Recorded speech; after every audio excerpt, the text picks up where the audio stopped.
Assalamualaikum warahmatullahi wabarakatuh. Innal hamdalillahi nahmaduhu wa nasta'inuhu wa nastaghfiruh wa na'udzu billahi min syururi anfusina wa min sayyiati a'malina. May yahdihillahu fala mudilla lahu wa may yudlilhu fala hadiyalah. Asyhadu an la ilaha illallah wahdahu la syarikalah wa asyhadu anna Muhammadan abduhu wa rasuluh.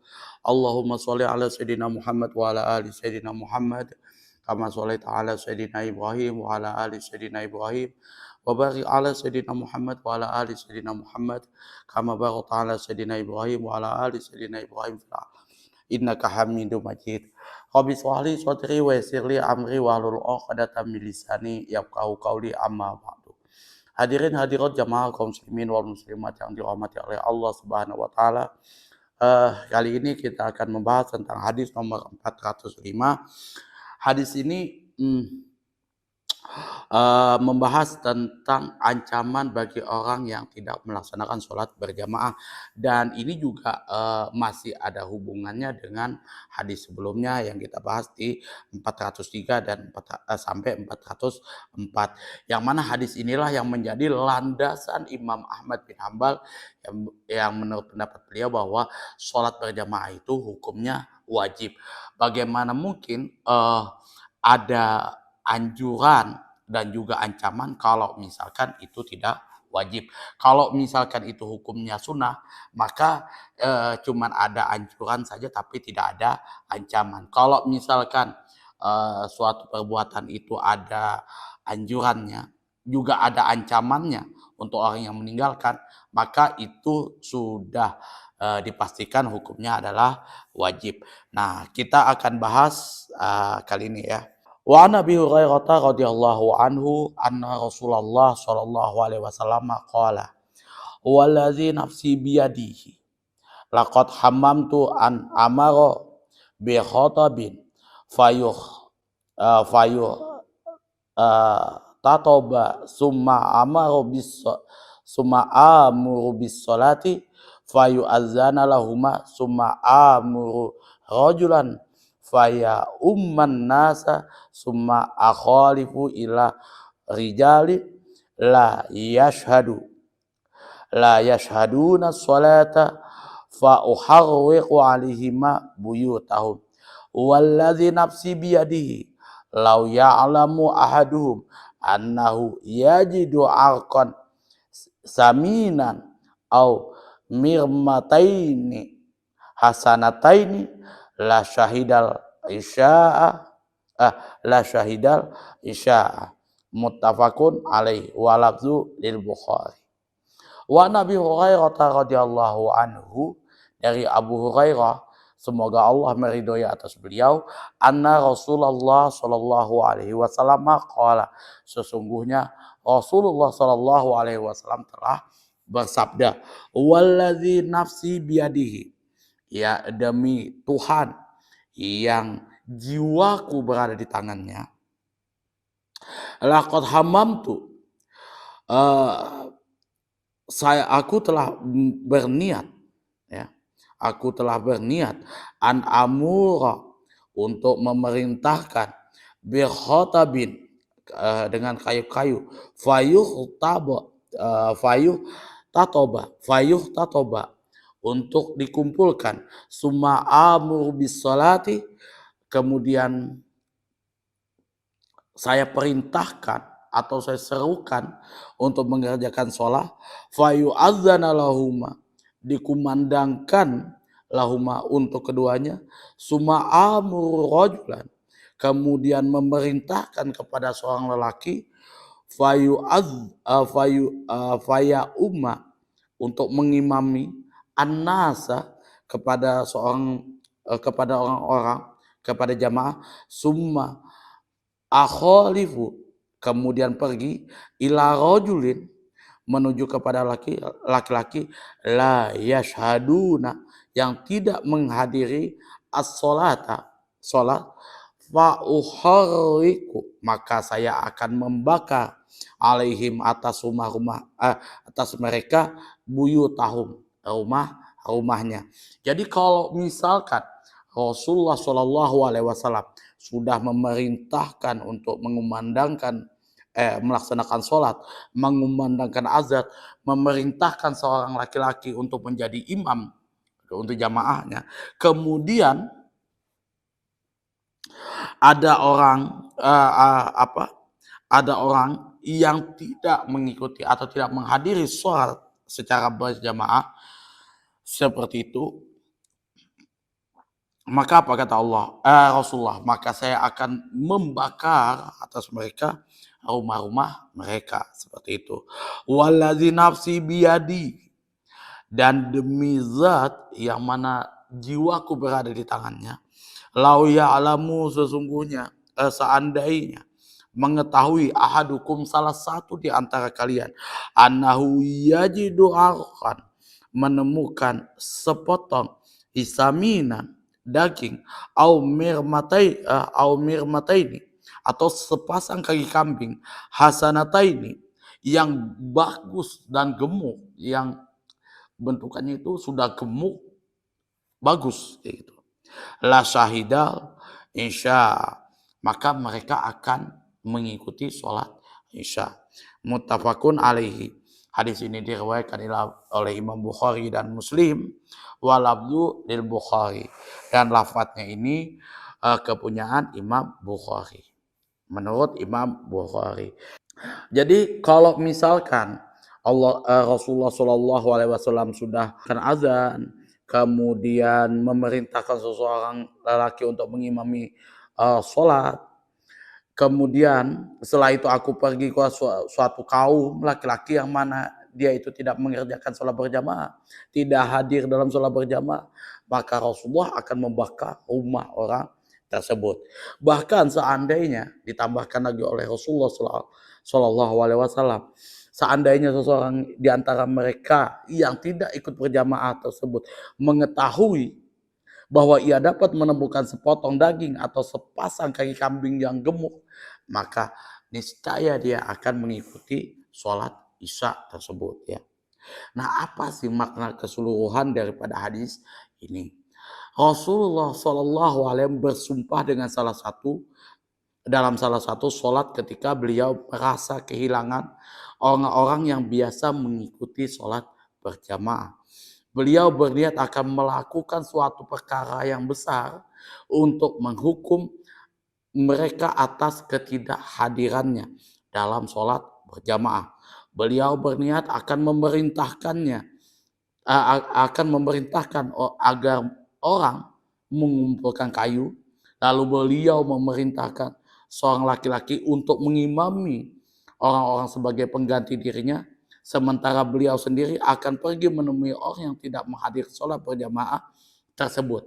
Beliau sendiri yang akan membakar rumah-rumah mereka sebagai hukuman atas perbuatan mereka karena tidak menghadiri sholat berjamaah, sekaligus untuk mengingatkan betapa pentingnya sholat berjamaah, kayak gitu.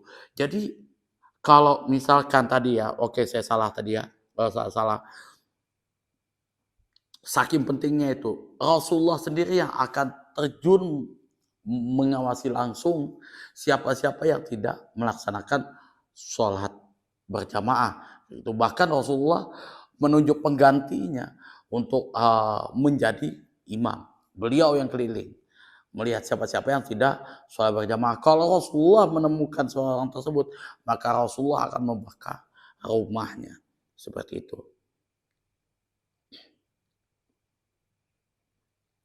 Yang mana ini bentuknya adalah sebagai hukuman atas mereka karena tidak menghadiri sholat berjamaah. Sekaligus untuk mengingatkan kita pentingnya sholat berjamaah. Itu yang dilakukan oleh Rasulullah Shallallahu Alaihi Wasallam. Nabi Shallallahu Alaihi Wasallam mengulangi lagi sumpahnya seraya menegaskan bahwa mereka yang tidak menghadiri sholat berjamaah tersebut hanya mementingkan perkara duniawi yang bisa dilihat oleh mata. Seandainya mereka mengetahui bahwa sholat berjamaah tersebut akan memperoleh bagian duniawi, niscaya mereka akan menghadiri sholat berjamaah tersebut. Mereka melakukannya dengan tujuan duniawi itu, bukan karena pahala akhirat serta kenikmatan yang ada padanya. Dalam hal ini terkandung kecaman pedas terhadap mereka yang tidak menghadirinya, karena lebih suka menerima imbalan sesuatu yang tidak berharga daripada memperoleh pahala yang berlimpah dan kedudukan yang terhormat di hari kemudian. Jadi ya memang seperti itulah sifat eh, apa ya umum dari manusia itu, hanya tertarik dengan yang terlihat oleh kasat mata, bukan mengejar sesuatu yang masih belum jelas nih. Kayaknya masih gambling nih, ya kan? Ya yang namanya di akhirat kan belum jelas nih, belum nampak apa ya, kayak siapa sih yang sudah sukses di sana, siapa sih yang sudah berhasil sampai di kita belum tahu, kita belum jelas nih melihat. Nah, kalau yang di uh, Indosiar itu wallahu alam itu kan. Yang bisa melihat itu ya yang saya tahu hanya Rasulullah Shallallahu Alaihi Wasallam, bukan orang-orang seperti kita. Kemudian analisis lafadznya adalah wallazi nafsi. Ini pengertiannya adalah demi Allah yang jiwaku berada di tangan kekuasaannya. Yang mana di dalam kalimat ini terkandung makna yang mengukuhkan sifat ya, ya bagi Allah Subhanahu wa taala tanpa menyerupakan dan menyamakan Allah Subhanahu wa taala dengan sesuatu pun, serta tanpa menelantarkan makna dan takwilnya. Kayak gitu. Jadi tanpa merusak makna dan takwilnya. Jadi di sini ada beberapa ulama yang tidak mentakwil. Jadi dia langsung terjemahkan yat seperti itu. Dia mengartikan sesuai dengan konteksnya. Kayak gitu tanpa dia mentakwil ya, seperti apa. Kayak gitu. Dan bukan juga tujuannya di sini untuk menyerupakan dan menyamakan Allah dengan makhluk ya, dan juga menelantarkan makna tawil. Hal ini merupakan sumpah yang besar yang belum pernah dikemukakan oleh nabi sebelumnya. Itu ya. Jadi kalau ulama itu ya ada yang dia tidak takwil, ada yang mentakwil seperti itu ya.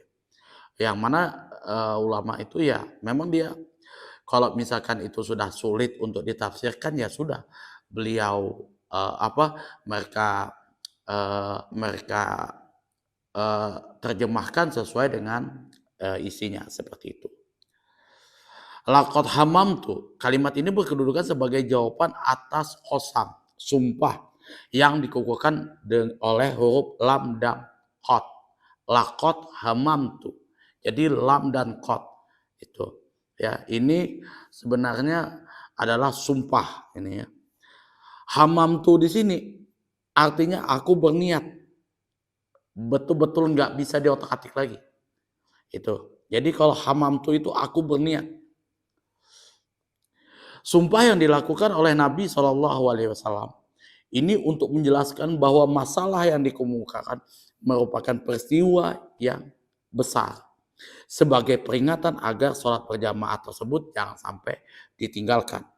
Tetapi beliau tidak melaksanakan hukuman atau sanksi kepada mereka yang tidak berjamaah, yaitu membakar rumah-rumah mereka. Karena menyiksa manusia dengan api merupakan hal yang dilarang. Jadi ya apakah Rasulullah Shallallahu Alaihi Wasallam betul-betul membakar rumahnya? Enggak juga kayak gitu. Tapi ya Rasulullah mengatakan seperti itu ya sebagai bentuk ancaman bahwasanya ini betul-betul penting. Itu. Fayahud fayuh tatobu. Kemudian kayu-kayu itu dikumpulkan. Fayu azanulaha, masuknya waktu yang telah diberitahukan melalui azan.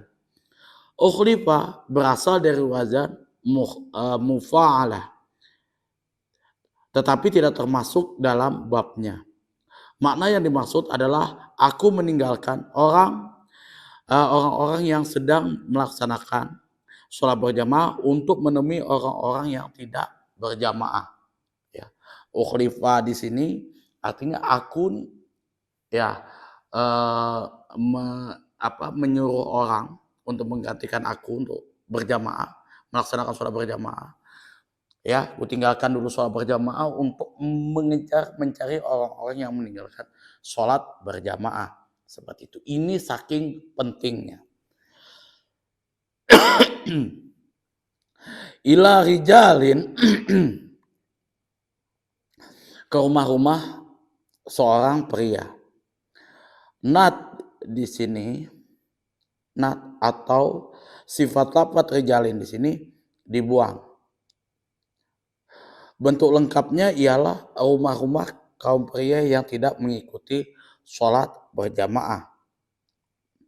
Di dalam hadis ini yang disebutkan hanya kaum pria sebagai penginculan bagi anak-anak dan kaum wanita. Jadi kalau pria itu kalau untuk konteks ini ya ya kalau apa ya gamblangnya itu wajib lah, pokoknya haruslah kita ke masjid.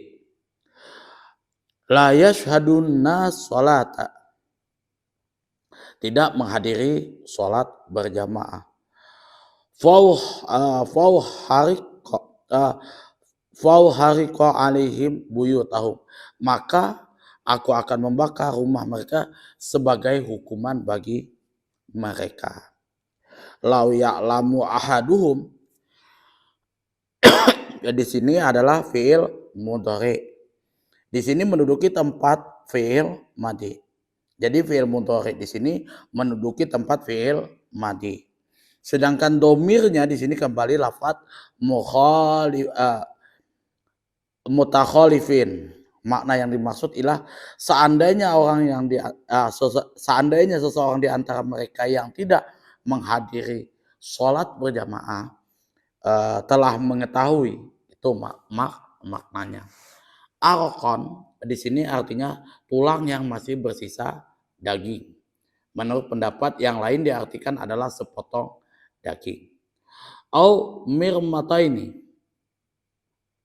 Huruf au di sini menunjukkan tanwi atau variasi ya. Bukan isim mausul ya. Ada au yang masuk dalam isim mausul, tapi di sini au di sini adalah menunjukkan makna tanwi ya, variasi. Al-mirmat di sini artinya kaki kambing atau daging yang ada pada paha tulang kakinya.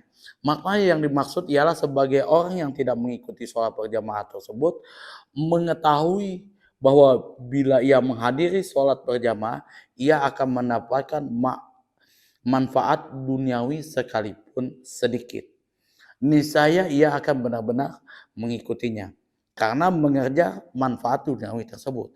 Jadi kalau di zaman dulu itu ya mirmat itu paha daging kambing atau daging sapi itu yang betul-betul nikmat. Jadi kita kalau misalkan sudah dikasih itu, mau tidak mau ya kita harus hadir. Nah, seperti itu juga yang digambarkan oleh Rasulullah SAW bagi orang yang tidak menghadiri sholat berjamaah. Kalau memang sudah mereka tahu tuh pahala sholat berjamaah itu ditampakkan kepada mereka, manfaat daripada sholat berjamaah, maka mereka pasti akan hadir. Seperti itu. Kendati pun kepentingan duniawi itu bila dibandingkan dengan pahala yang di akhirat, yang ada di akhirat dan kenikmatannya yang kekal, tidak ada artinya sama sekali. Kita nggak usah ke sana dulu, ke akhirat dulu, duniawi saja. Kita bisa hitung nggak kira-kira napas kita, kemudian apalagi mata kita, kesehatan kita. Jujur aja, aku sakit cuman beberapa hari, suara hilang. Itu aja stresnya luar biasa. Kayak gitu. Itu hanya nggak hilang amat sih, masih cuman serak begini aja. Soalnya itu aja sudah berasa betul kayak gitu. Kerja tuh jadi nggak enak kayak gitu ya kan. Itu aja sudah was-was ya. Nah, itu apa ya? Allah ngasih apa ya? Kayak mengurangi sedikit rezekinya kayak gitu. Apa yang sudah dia berikan kepada kita. Itu kita sudah nggak bisa ngapa-ngapain, kita sudah deg-degan. Kita udah stresnya bukan main. Dah apalagi kalau misalkan Allah putus semua rezeki kepada manusia tersebut, otomatis ya meninggallah orang tersebut. Jadi kalau ada kata-kata orang yang mengatakan, wah kamu mutus rezeki orang nih. Enggak seperti itu. Tapi kalau kamu memutus usaha orang ya mungkin ya seperti itu. Atau ya memutus sedikit rezeki orang. Oke.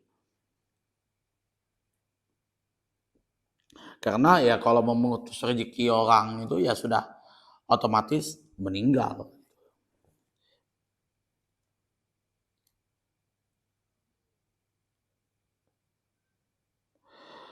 Lafaz al-araq di sini disifati dengan lafaz as-samin, gemuk, dan lafaz al-mirmah ini disifati dengan lafaz hasan. Baik, mengingat spesifikasi itulah yang membangkitkan selera manusia untuk memperolehnya. Itu. Jadi ya kalau kayak sekarang itu kan ya kayak misalkan laptop Core i7, RAM 16 GB, kemudian hard disk misalkan 1 tera seperti itu. Kita akan berlomba-lomba untuk mengejar itu barang. Itu karena speknya bagus. Ya kayak gitu juga. Allah menggambarkan sesuatunya bagi orang zaman-zaman dahulu ya. Kalau misalkan diceritakan spek laptop apa segala macam di zaman dulu nggak nyambung, nggak relate kayak gitu. Ya kalau sekarang itu yang menjelaskan itu ya kayak spek laptop, spek kalau aku ya spek kamera dan lain sebagainya itu yang relate di kepala aku. La syahidal insya di sini niscaya ia mengikuti sholat isya bersama-sama dengan berjamaah. Fikih hadisnya adalah yang pertama di sini disyariatkan bersumpah dengan asma Allah, wallahi, tallahi, billahi, seperti itu.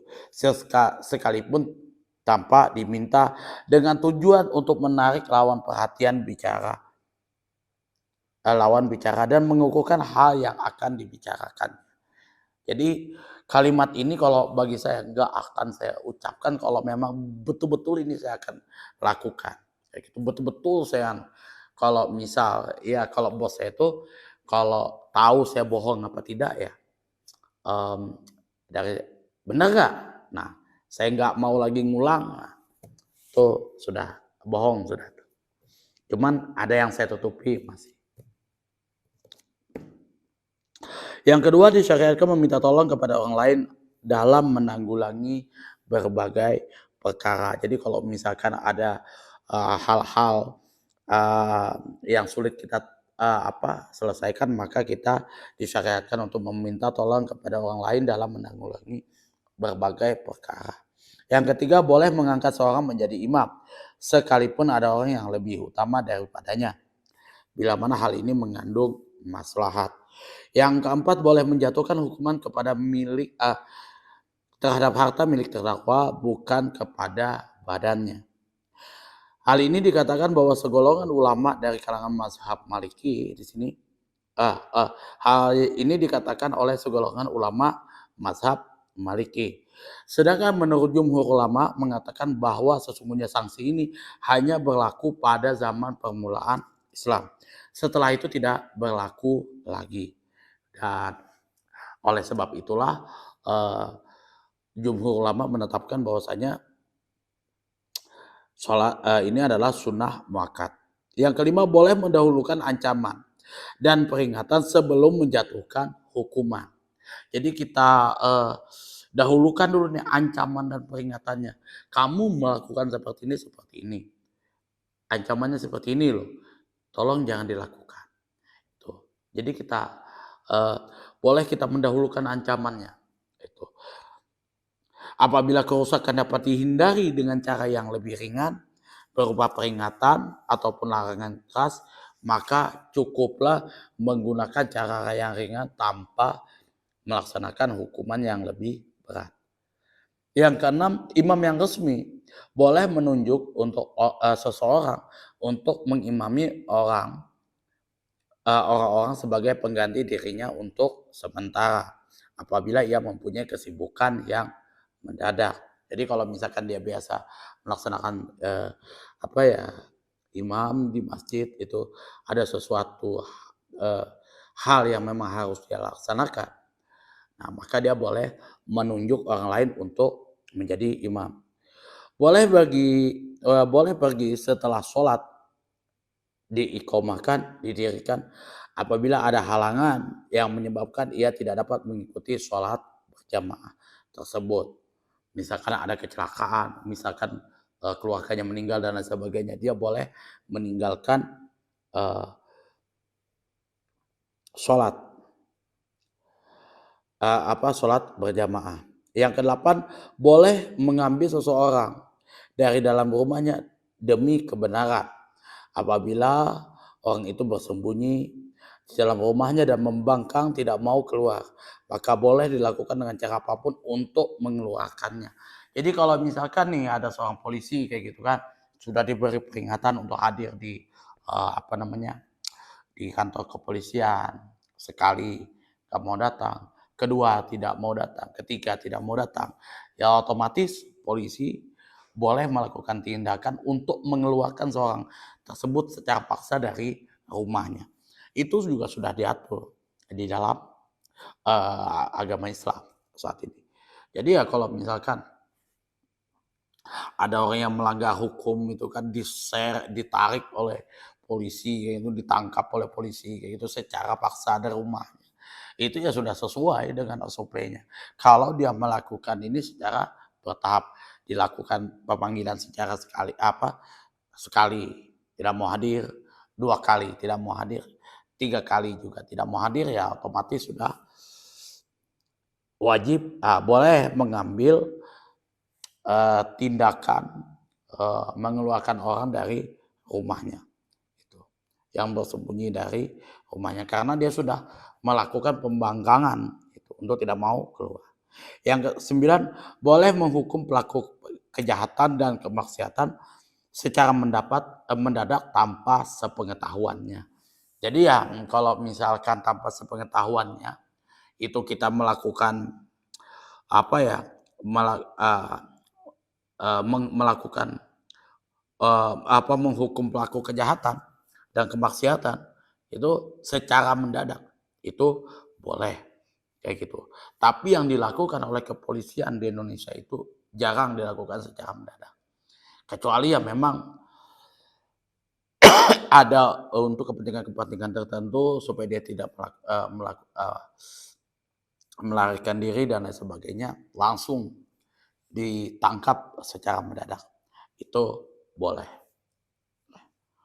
Untuk pelaku-pelaku kejahatan kayak misalkan terorisme, kemudian bandar narkoba dan lain sebagainya, langsung dikeprok, langsung ditangkap seperti itu, dihukum, ya boleh seperti itu ya.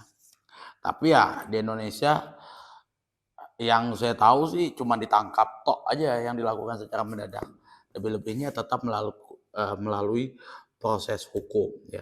Proses hukum pun juga kalau yang saya lihat agak menyebalkan karena dia pasti tuh eh, apa ya melewati ini hukum acara pidananya gitu ya. Jadi SOP-nya tuh betul-betul harus dijalankan terlebih dahulu. Meskipun ya sudah terang benderang nih dia melakukan kejahatan tersebut, tapi SOP-nya harus dijalankan terlebih dahulu. Kalau misalkan ada beberapa yang tidak memenuhi syarat daripada hukum acara pidananya tersebut, ya otomatis orangnya tidak bisa dijatuhkan hukuman. Tuh, kan? Seperti itu. Ya, selanjutnya ya kita serahkan kepada Allah Subhanahu wa taala. Itu saja yang dapat saya sampaikan, kurang dan lebihnya saya mohon maaf yang sebesar-besarnya apabila ada salah-salah kata dari saya pribadi kayak gitu ya, apabila ada kata-kata yang saya tidak berkenan di hati teman-teman semuanya. Akhirul kalam, wabillahi taufik wal hidayah. Wassalamualaikum warahmatullahi wabarakatuh.